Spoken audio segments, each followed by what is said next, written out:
बहुत सारे रेस्टोरेंट्स ने इफ्तार बुफे के नाम पर आवाम को लूटना शुरू कर दिया। आपको और हमें जो है वो डिफरेंट प्राइसेस के हिसाब से उन्होंने बुफे चार्ज करना शुरू कर दिया। मतलब मैं हैरान हो रहा था कि यार ये कौन सा माफिया है। एज यू नो गाइस के मार्केट के अंदर जो आपको बुफे मिलते हैं वो 8,000, 10,000, 15,000, 12,000 डिफरेंट जो है वो रेट्स हैं। और नॉर्मली जो है वो 6 से 8 हज़ार रुपए का इफ्तार बुफे तो नॉर्मल है। उसके अंदर आपको पता है कि आप थोड़ा सा पानी पीते हैं, एक दो लवाजमात इफ्तार की लेते हैं तो आप बिल्कुल फुल हो जाते हैं। मुझे समझ नहीं आती ये कौन सा तबका है जो इतनी ज़्यादा इन्होंने रेट रखा हुआ है और उसके बाद उनको बिल्कुल भी वो नहीं होता कि यार हम इफ्तार के महीने के अंदर, रमज़ान के महीने के अंदर जहाँ पर लोगों को रिलीफ देना चाहिए, वहाँ पर हमने इतना ज़्यादा रेट बढ़ा दिए। फिर हम बात करते हैं कि हम बाइकआउट करें केएफसी का। हम बात करते हैं कि यार ये फलां एजेंट है, इनका बाइकआउट करें।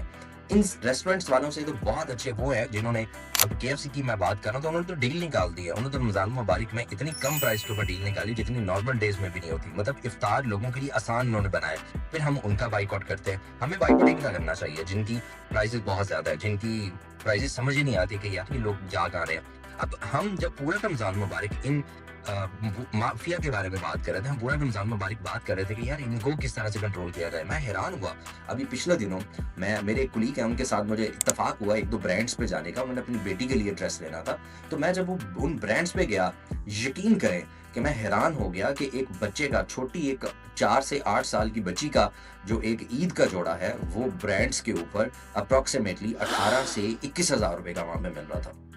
और मैं हैरान था कि यार ये कौन सा माफिया है। मतलब हम रेस्टोरेंट्स वालों को कह रहे हैं यहाँ पर तो जिस जगह पे जाओगे यार आप लोग जो है वो कहते हैं ना कि इस हमाम में सारे ही जो है वो बेलिबास है, तो वही वाला यहाँ पे सीन हो रहा है। मतलब मैं हैरान हो गया हूँ कि जब मैं वहां पर गया हूँ, उन ब्रांड्स पे गया हूँ, कि मतलब 18 से 20,000 रुपए का एक नॉर्मल छोटी बच्ची का ड्रेस है। मतलब एक बंदा जिसकी 3 बेटियां हैं वो किस तरह से अब बच्चों को ईद के कपड़े दिला सकता है, जबकि उसकी जो सैलरी है या उसकी अर्निंग है वो 60-70 हज़ार रुपए।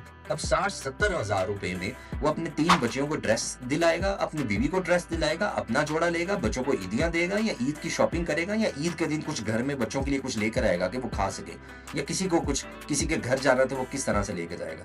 मतलब हमारी गवर्नमेंट, हमारा माफिया, मतलब ये कौन लोग हैं। मतलब इसको मैं बड़ा हैरान होता हूँ। तो प्लीज बाइकआउट कीजिए इन तमाम ब्रांड्स का जिन्होंने इतने रेट बढ़ाए हुए हैं और बेवजह के रेट बढ़ाए हुए हैं।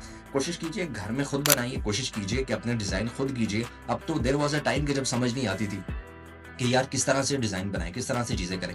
अब तो इंटरनेट पे बेशुमार चीज़ें पड़ी हुई हैं। आप चैट जीपीटी से पूछिए कि ईद के मुझे जोड़ा चाहिए, मुझे बताओ कि मुझे अपने बच्चे के लिए ईद का जोड़ा बनाना है, मुझे आइडियाज़ दो, तो वो आपको 20, 40, 50 आइडियाज़ आपके सामने कर देगा। अब तो टाइम चेंज हो गया हुआ है। सो प्लीज़ कोशिश कीजिए कि अपने बच्चों को और अपने आप को फ्यूचर में, अभी तो हमारे पास टाइम कम है, बट फ्यूचर में इन जितने भी ये ब्रांड्स हैं इनका बाइकआउट कीजिए और उसके बाद जो है वो अपने बच्चों को खुद ही डिज़ाइन करके दीजिए और आपको बाहर लोकली कपड़ा मिल जाता है। और ये वो ड्रेसेस हैं जो बच्चे ने एक दफ़ा पहने ईद वाले दिन, उसके बाद शायद कभी किसी की मेहंदी हो या किसी की शादी हो तो वहाँ पर उसको पहनाना, उसके बाद वो बच्चा भी नहीं पहनता।